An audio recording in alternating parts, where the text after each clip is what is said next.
Do you guys remember this icon? Yeah, the Google Hangouts one. So this icon most of you might be remembering because it came pre-installed in the old phones, right? Old Android phones, it came pre-installed and you will not be able to uninstall. So Google Hangouts was one of the instant messaging platforms developed by Google, but at that time it did not gain that much popularity. First thing is we did not have unlimited internet like how we have today, and second thing is at that time WhatsApp was very popular and we did not have that much data to use 2 or 3 instant messaging applications. So Google Hangouts did not actually do quite well, and even Google knew that, so they stopped development, or maybe they just slowed down the development for Google Hangouts. But then when this pandemic came and also that WhatsApp's privacy policy change issue came, then Google realized that okay, we should have had a good instant messaging platform so that we'll be able to utilize the situation.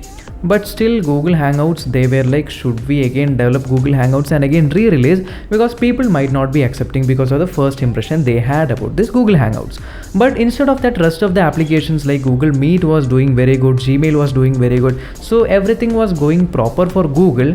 And then Microsoft Teams came and people started moving away from the Google Meet to Microsoft Teams. And the main reason why people started moving from Gmeet to Microsoft Teams was, in Teams it was not just meetings, but we can create groups, we can create rooms, and even we can chat without doing a meeting. So it was a great advantage for people in schools or office or everywhere. So people started migrating from Google Meet to Microsoft Teams. So Google had to do something to get back all the people who went to Microsoft Teams back to the Google ecosystem. And this is when Google thought, okay, we'll do something, we'll take some great features from Microsoft Teams and we'll get it made into one application and we'll re-release, and that application was the Google Chat. But many people did not know Google Chat. Even the people who are watching this video might not be even bothered about what is it Google Chat. So Google Chat is a separate application which was developed by Google, which has chats and rooms, but nobody is going to bother to install a new application for that. So hence what Google did was, Google started integrating the Google Chat inside your Gmail application. So now if you go and open your Gmail application, you will not be able to see Google Chats. So in this video, we'll see how to activate this Google Chats directly in your Gmail.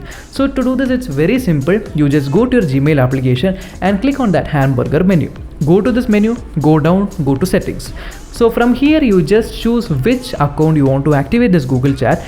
Click on that account, and then on the first toggle you can see activate chats and rooms tab. So just turn on that toggle and you will be getting this pop-up like welcome to Google Chat. You just click on OK, and then it will say that you have to restart your Gmail application in order to see the changes. So just close your Gmail application and again reopen your Gmail application, and now this time you will be able to see 2 new tabs. So one is for chats and second tab is for rooms. So in Google Chats you will be able to chat with all the people you have added as a contact list. So those whom you were chatting in Hangouts will also come migrated to the Google Chats. And if you want to create a new request, then you just have to click on that new chat and find a person who is not in your contact list, and you can send him a message. It will come in his message request. Similarly, you will be able to see your message request also.